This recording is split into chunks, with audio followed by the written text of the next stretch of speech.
kita masuk, kemarin kita sudah selesaikan Kejadian pasal yang ke-10 saudara, dan sekarang kita masuk Kejadian pasal yang ke-11. Judul perikopnya adalah Menara Babel. Kita melihat di sini awal dari kesombongan manusia itu saudara ya. Adapun seluruh bumi satu bahasanya dan satu logatnya, karena memang satu keturunan dari zaman dulu. Maka berangkatlah mereka ke sebelah timur dan menjumpai tanah datar di tanah Sinear. Lalu menetaplah mereka di sana, ya, ayat 3. Mereka berkata seorang kepada yang lain, marilah kita membuat batu bata dan membakarnya baik-baik. Jadi batu bata itu sudah dari zaman dulu saudara ya, dibuat. Ya, lalu bata itulah dipakai mereka sebagai batu dan tergala-gala sebagai tanah liat.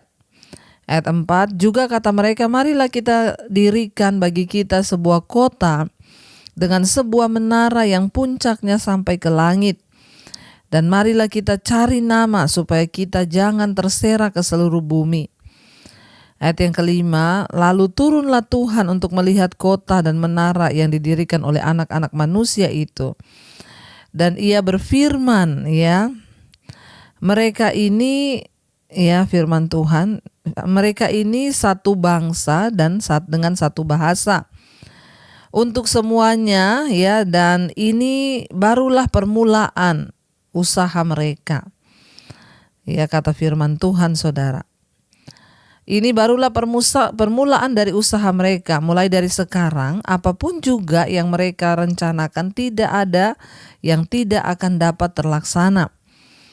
Baiklah kita turun dan mengacaukan di sana bahasa mereka, sehingga mereka tidak mengerti lagi bahasa masing-masing. Demikianlah mereka diserakkan Tuhan dari situ ke seluruh bumi, dan mereka berhenti mendirikan kota itu. Itulah sebabnya sampai sekarang nama kota itu disebut Babel. Karena disitulah dikacaukan Tuhan bahasa seluruh bumi, dan disitulah mereka diserakkan Tuhan ke seluruh bumi. Ya, kalau kita melihat saudara di sini ya, bagaimana bangsa manusia pada waktu itu mulai membangun, ya, bagi diri mereka sendiri adalah satu kesombongan, ya, di mana mereka berpikir bahwa ya ketika mereka melakukan apa saja ya itu pasti mereka akan bisa. Kalau mereka itu ada dalam satu bahasa, ya, dalam satu kesatuan, ya, dan sebuah saling mengerti saudara. Dan mereka berpikir mereka akan mendirikan satu menara, membangun satu kota yang kuat, satu menara yang sampai ke langit. Lalu Tuhan melihat itu semua dan Tuhan bilang kalau mereka ini satu bahasa, satu logat, maka tidak ada satupun yang tidak berhasil kalau mereka melakukan, ya.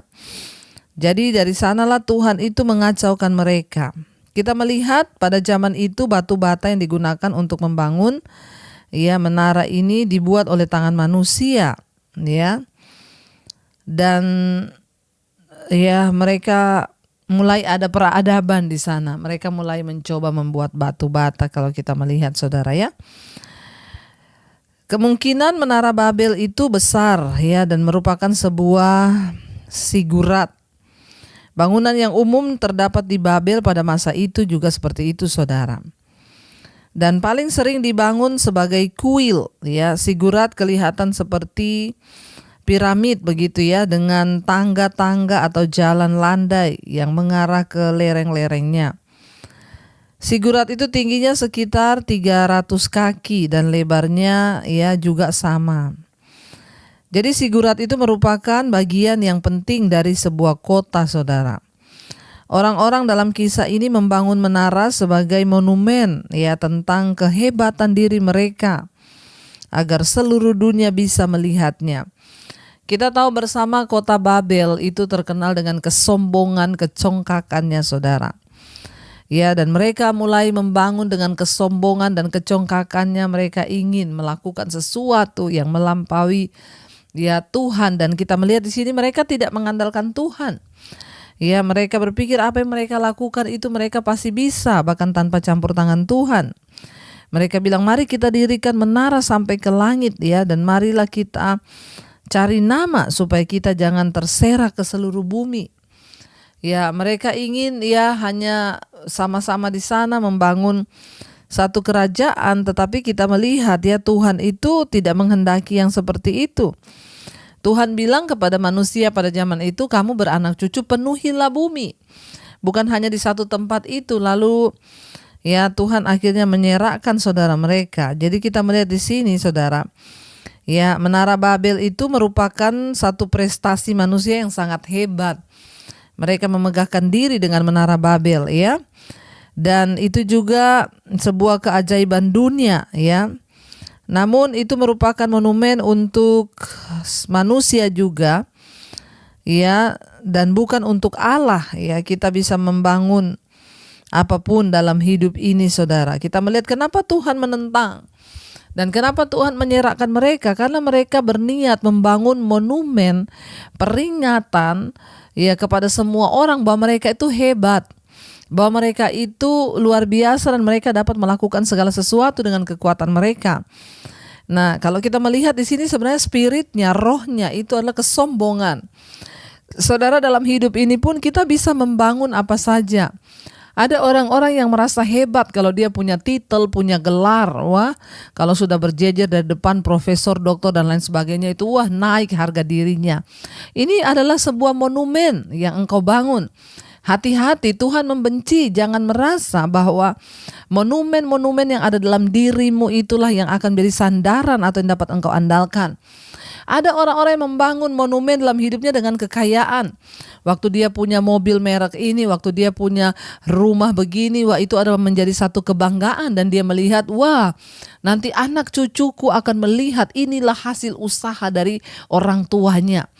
Ingat saudara, selalu ajarkan dan tanamkan kepada anak-anakmu bahwa apa yang kita miliki hari ini semua karena anugerah Tuhan.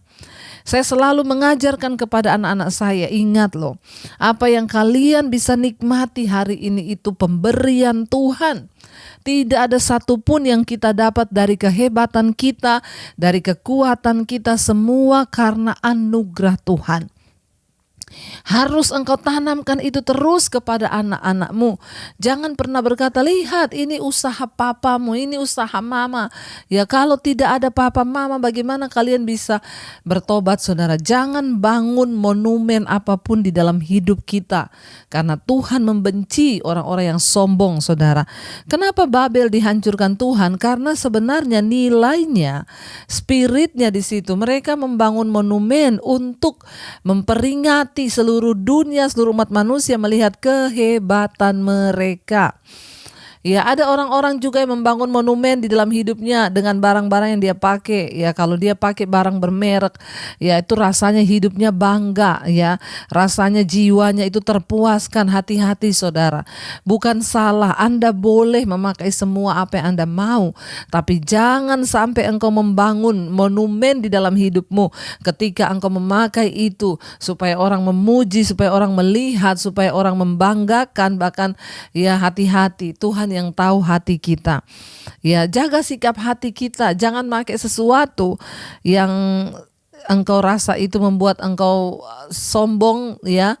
Jangan pernah berani memakai sesuatu kalau engkau tidak bisa menjaga sikap hatimu. Ya, jadi hati-hati. Monumen apa yang sedang kita bangun hari-hari ini? Ya, apa yang ada dalam hidup kita, hancurkan semua itu sebelum Tuhan yang akan menghancurkannya, saudara. Kalau karena Tuhan yang menghancurkannya berbahaya, saudara. Jadi intinya adalah kenapa Menara Babel dihancurkan oleh Tuhan? Karena mereka itu membangun sesuatu, saudara, yang bukan untuk nama Tuhan tetapi untuk nama mereka sendiri. Dan itu menjadi satu kekejian di mata Tuhan. Jangan sampai ya apa yang kita lakukan itu mendatangkan murka Tuhan, saudara. Hanya karena ya kita membangun monumen-monumen yang ya merasa itu kehebatan, titel, jabatan, ya kekayaan, rumah mewah, mobil mewah, ya, merek-merek mewah, barang-barang mahal. Hati-hati. Itu adalah monumen-monumen yang saudara bangun yang akan datangkan murka Tuhan kalau kita tidak segera bertobat. Ya, Tuhan berkata bangsa ini sudah satu bahasa, dan untuk semuanya ini mereka membangun ini baru permulaan dari usaha mereka. Ini baru permulaan dari kesombongan mereka, ya. Sehingga Tuhan harus mengambil alih, saudara. Kalau kita lihat, ya, Menara Babel itu adalah satu dataran di antara sungai Trigis dan Efrat. Ini merupakan lokasi yang sempurna bagi kota dan menara yang akan dibangun sampai ke langit. Bahkan kita melihat di sini, saudara, jangan sampai ada hal yang lain selain Tuhan yang menarik perhatian kita. Mari hari-hari ini kita terus berdoa meminta agar Tuhan menuntun kita melakukan apa yang berkenan di matanya. Jangan kita membangun sesuatu karena keinginan diri kita sendiri. Atau mungkin kita bermegah karena kita punya gereja besar, gedung besar. Hati-hati, saudara, ya. Kita harus menyadari, bahkan mengingatkan kepada anak kita, kepada suami istri kita, bahwa apa yang kita dapat hari ini semua hanya karena anugerah Tuhan. Dan kita melihat hal ini sendiri, saudara, merupakan satu hal yang menyakiti hati Tuhan, ya. Tapi kita harus berusaha untuk sungguh-sungguh menyerahkan seluruh hidup kita kepada Tuhan sehingga kita tidak binasa. Jadi peristiwa penting dari Menara Babel adalah kesombongan. Itu yang membuat Tuhan akhirnya menyerahkan, membuat bahasa mereka kacau. Dari situlah akhirnya mereka terpencar dan muncul bahasa-bahasa di dunia, saudara. Dan kita akan lanjutkan sekarang Kejadian 11 ayat yang ke-10, saudara, ya. Kejadian pasal yang ke-11 ayat yang ke-10. Keturunan Sem, judul perikopnya. Inilah keturunan Sem. Setelah Sem berumur 100 tahun, ia memperanakan Arpaksad. 2 tahun setelah air bah itu, Sem masih hidup 500 tahun setelah ia memperanakan Arpaksad. Dan ia memperanakan anak-anak lelaki dan anak perempuan lainnya. Setelah Arpaksad hidup 35 tahun, ia memperanakan Sela. Arpaksad masih hidup 403 tahun setelah ia memperanakan Sela, dan ia memperanakan anak-anak lelaki dan anak-anak perempuan. Setelah Sela hidup 30 tahun, ia memperanakan Eber. Sela masih hidup 403 tahun setelah ia memperanakan Eber, dan ia memperanakan anak-anak lelaki dan perempuan. Kita lihat di sini. Setelah Eber hidup 34 tahun, ia memperanakan Pelek. Eber masih hidup 430 tahun setelah ia memperanakan Pelek, dan ia memperanakan anak-anak lelaki dan anak-anak perempuan. Setelah Pelek hidup 30 tahun, ia memperanakan Rehu. Pelek masih hidup 209 tahun setelah ia memperanakan Rehu, dan ia memperanakan anak-anak lelaki dan anak perempuan. Setelah Rehu hidup 32 tahun, ia memperanakan Seruk. Rehu masih hidup 207 tahun setelah ia memperanakan Seruk, dan ia memperanakan anak-anak lelaki dan anak perempuan. Setelah Seruk hidup 30 tahun, ia memperanakan Nahor. Seruk masih hidup 200 tahun setelah ia memperanakan Nahor, dan ia memperanakan anak-anak lelaki dan anak perempuan. Setelah Nabor hidup 29 tahun, ia memperanakan Terah. Nahor masih hidup 119 tahun setelah ia memperanakan Terah, dan ia memperanakan anak-anak lelaki dan anak perempuan. Setelah Terah hidup 70 tahun, ia memperanakan Abram, Nabor, dan Haran. Saudara, tidak ada banyak pembahasan di sini kalau kita lihat, saudara. Tapi kita percaya bahwa semua silsilah itu harus ditulis, saudara, agar Ya, kita melihat garis keturunan-keturunan di sini ya. Dan karena berkat tersebut ya kita melihat hal ini ditulis ya pada Kejadian 10, daftar keturunan Sem yang diberkati ya. Karena berkat tersebut inilah garis keturunan Sem, lahirlah Abram dan seluruh bangsa Yahudi yang akhirnya akan menaklukkan ya tanah Kanaan pada zaman Yosua. Kita melihat di sini sekarang keturunan Terah, daftar keturunan Terah. Ayat yang ke-27, inilah keturunan Terah. Terah memperanakan Abram, Nahor dan Haran yang kita baca tadi.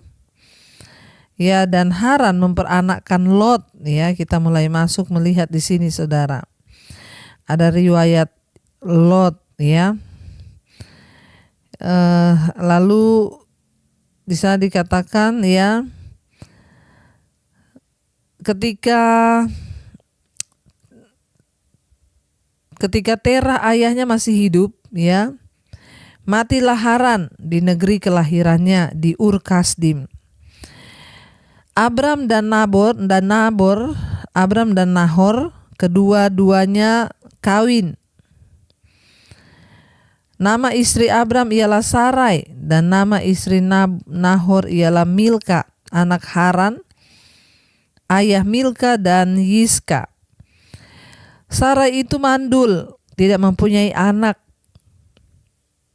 Lalu Terah membawa Abram anaknya serta cucunya Lot, yaitu anak Haran, dan Sarai menantunya, istri Abram, anaknya, ia berangkat bersama-sama dengan mereka dari Ur Kasdim untuk pergi ke tanah Kanaan. Lalu sampailah mereka ke Haran dan menetap di sana. Umur Terah ada 205 tahun, lalu ia mati di Haran. Kita melihat ya dari keturunan Sem saudara, lahirlah Abram yang kita kenal dengan Abraham. Kita melihat di sana ya, akhirnya ya nama Abraham pun muncul. Ya, Abram dibesarkan di Ur Kasdim, sebuah kota penting ya di dunia. Pada zaman dulu Ur Kasdim itu adalah tempat para ahli arkeologi. Ya, pada zaman dulu ya, dan para ahli arkeologi telah menemukan bukti-bukti tentang sebuah peradaban yang berkembang di sana pada zaman Abram.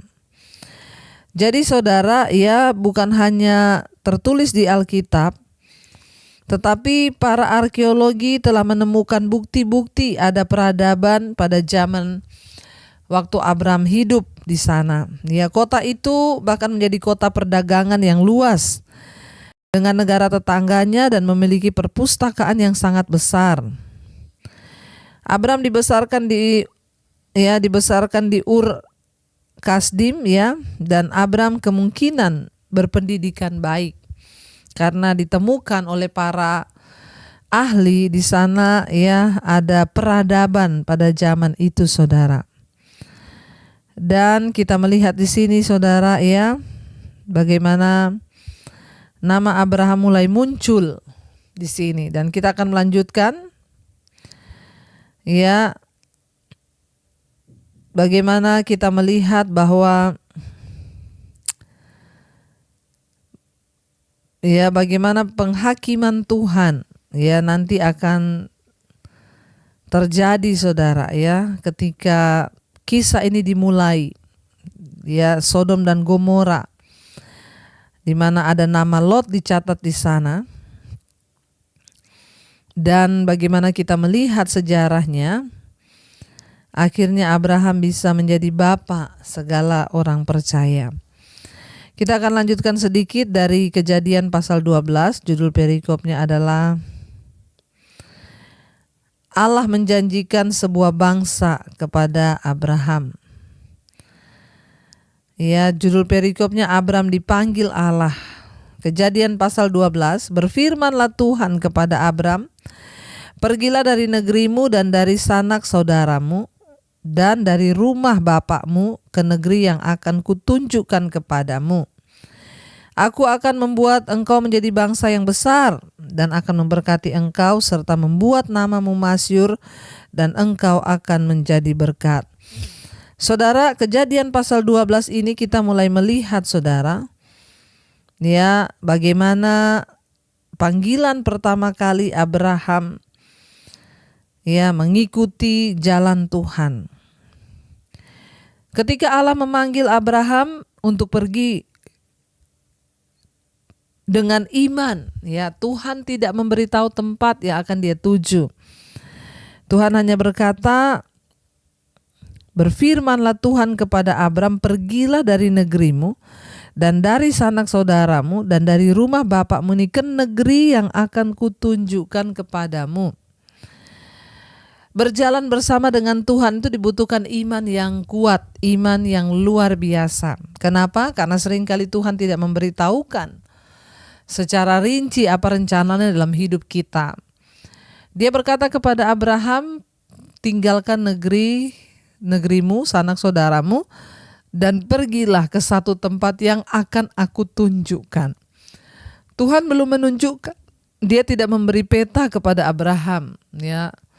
Tetapi dengan iman Abraham mengikuti suara Tuhan. Ya, dengan iman Abraham melangkah keluar dari negerinya, meninggalkan semua kenyamanannya, mengikuti Tuhan. Ya, dia tidak diberikan petunjuk di mana dia harus pergi, tetapi Tuhan berkata, aku akan menunjukkan negeri itu. Karena itu kita melihat saudara, ya, kenapa Tuhan tidak memberi Abraham peta saudara? Karena kalau diberi peta, maka matanya akan tertuju kepada peta itu terus. Tetapi karena tidak ada petunjuk jalan sama sekali, akhirnya mata Abraham hanya tertuju kepada Tuhan. Setiap kali dia datang ke satu tempat, dia membangun mezbah, menyembah nama Tuhan dan memuliakan nama Tuhan. Dan itulah yang menjadi petunjuk Tuhan. Tempat demi tempat Tuhan berbicara menuntun Abraham, menuntut Abram. Saudara, kita melihat ya, dari kisah hidup Abram ini kita bisa menarik satu kesimpulan. Untuk mengikuti Tuhan dibutuhkan iman yang teguh. Kalau Tuhan bilang A, ikuti A. Tuhan bilang B, ikuti B. Jangan buat jalan sendiri. Saya selalu berkata hidup kita akan berbahagia hanya ketika kita mengikuti kehendak Tuhan. Kita akan melanjutkan besok saudara, bagaimana kisah perjalanan Abram selanjutnya. Ya, dan saya percaya ya firman Tuhan akan memberikan kita petunjuk untuk kita boleh lebih lagi mengalami Tuhan. Mari kita tundukkan kepala, kita berdoa. Terima kasih Bapa, kami mengucap syukur buat malam ini Tuhan firman mengajarkan kepada kami untuk kami boleh sungguh-sungguh mengikuti Tuhan dengan iman. Bagaimana kami harus mengikuti rencana dan kehendak Tuhan dalam hidup kami. Berkati Bapa setiap anak-anak-Mu untuk sungguh-sungguh menaruh iman percaya kepadamu, mengikuti jalan-jalan-Mu, dimulai dari keluarga demi keluarga, suami, istri, anak-anak. Kami mau menjadi orang takut akan Tuhan dan taat pada firman-Mu. Berkati Tuhan setiap mereka dalam rumah tangga, bapak-bapak, suami-suami menjadi imam yang benar, istri menjadi penolong anak-anak hidup takut Tuhan. Engkau memberkati Tuhan untuk setiap anak-anak kami yang sekolah, kuliah. Tuhan menyertai masa depan mereka dalam tangan-Mu, jodoh mereka dalam tangan-Mu. Berkati keluarga besar kami yang belum mengenal Engkau, biarlah anugerah-Mu tercurah. Berkati Tuhan mereka yang terus setia mengikuti-Mu, orang tua kami, oma opa kami, para single parent, tidak pernah ditinggalkan sendiri. Berkati Bapa agar senantiasa kami boleh kuat mengikuti jalan-jalan-Mu, membayar harga bahkan mereka yang sedang terbaring sakit hari-hari ini. Berikan iman yang kuat untuk terus tetap percaya bahwa Tuhan pegang kendali atas segala sesuatu di hidup kami. Bapa, jadikan mata rohani kami terang untuk melihat setiap janji-Mu. Sembuhkan yang sakit Tuhan. Engkau yang melihat setiap apa yang kami alami. Kalau sakit penyakit ini datang karena dosa, kami ampuni kami. Kalau karena kuasa kegelapan, kami ikat patahkan, hancurkan di dalam nama Yesus. Tuhan, Engkau tolong kami, bawa kami masuk dalam rencana dan kehendak-Mu yang sempurna. Kami berdoa dalam nama Yesus terjadi kesembuhan. Mari letakkan tangan-Mu di bagian yang sakit, perkatakan dalam nama Yesus. Terima kasih, kami percaya yang sakit disembuhkan, yang beban berat Engkau beri penghiburan. Mari buka hati dan tanganmu saudara, terimalah kiranya berkat dari Allah Bapa, cinta kasih Tuhan Yesus Kristus, penyertaan Allah Roh Kudus melimpah atas hidup mulai hari ini, bahkan sampai kali yang kedua. Tuhan Yesus datang menjemput kita, namamu tercatat dalam kitab kehidupan. Dalam nama Tuhan Yesus yang percaya diberkati Tuhan, katakan bersama, amin, amin, amin. Tuhan Yesus memberkati, shalom dan selamat malam.